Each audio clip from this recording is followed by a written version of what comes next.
જેના ઉપર માં મેલડીના પંજા પડી ગયા હોય એ ગરીબ નથી હોતું, છતાં પણ આપણા અહીંયા એવું કહે છે કે ગરીબને મેલડી જરૂર મળે છે। પણ મિત્રો એક વાત ધ્યાન રાખજો કે ગરીબને મેલડી જરૂર મળે છે પણ માં મેલડી ગરીબ નથી।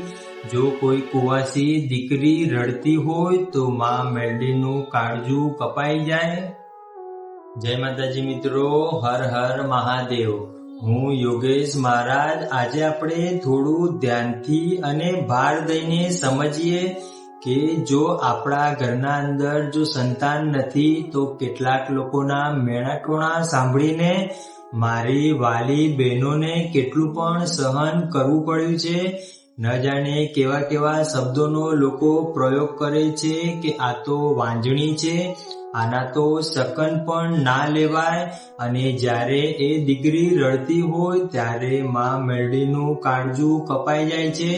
મિત્રો આજે આપણે જાણીએ કે જો જીભના અંદર ઘા વાગી ગયો હોય તો 3 થી 4 દિવસના અંદર રૂજ આવી જાય, પણ જેને જીભના ઘા માર્યા છે, જેને સમાજે ઘા માર્યા છે, એના રૂજ હજી સુધી આવી શક્યા નથી।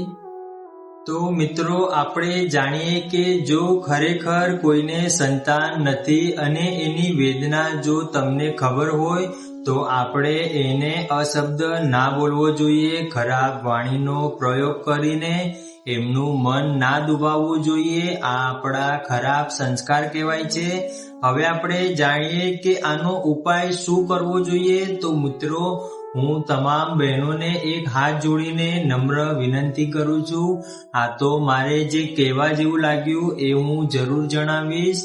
થોડાક દિવસ પહેલા હું પોતે રમેણમાં ગયો હતો। રમેણના અંદર જ્યારે એક ભુવાશ્રીએ એક બહેનને એવું કીધું કે તારા ઘરે ખોળ માટીની જે જરૂર છે એ માતાજી જરૂર પૂરી કરશે।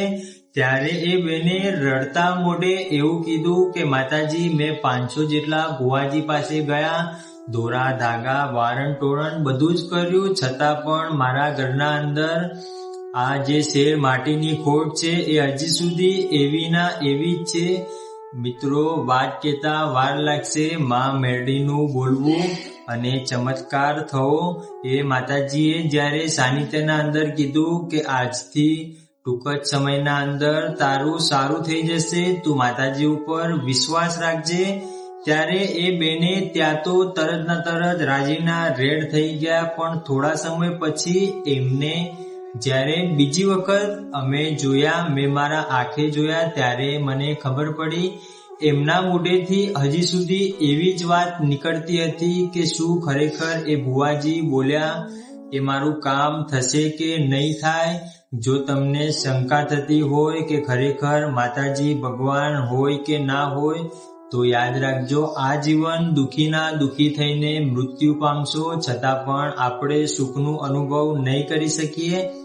એનું મુખ્ય કારણ એક જ છે કે આપણે જો કોઈ માતાજીના કે કોઈ ભુવાજીના સાનિધ્યમાં ગયા હોય અને આપણને માતાજીએ આશીર્વાદ આપ્યા હોય તો આપણે એ આશીર્વાદ ઉપર વિશ્વાસ રાખવાનો, આપણે એ આશીર્વાદ ઝેલી લેવાનો।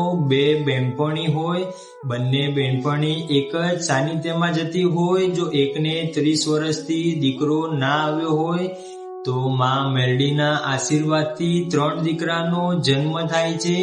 એના એ જ એની બીજી બહેનપણીને દીકરો હજી સુધી નથી આવ્યો, તો એનું મુખ્ય કારણ એમના કર્મ હોઈ શકે। એમના કર્મ અનુસાર ભગવાન માતાજી ફળ આપે છે, પણ બીજા નંબરના વિશ્વાસની વાત છે। જે જગ્યાએ તમારો વિશ્વાસ દ્રઢ થઈ ગયો એ જગ્યાએ દેવ માતાજીને આવવું જ પડે છે અને તમારું કામ કરવું જ પડે છે।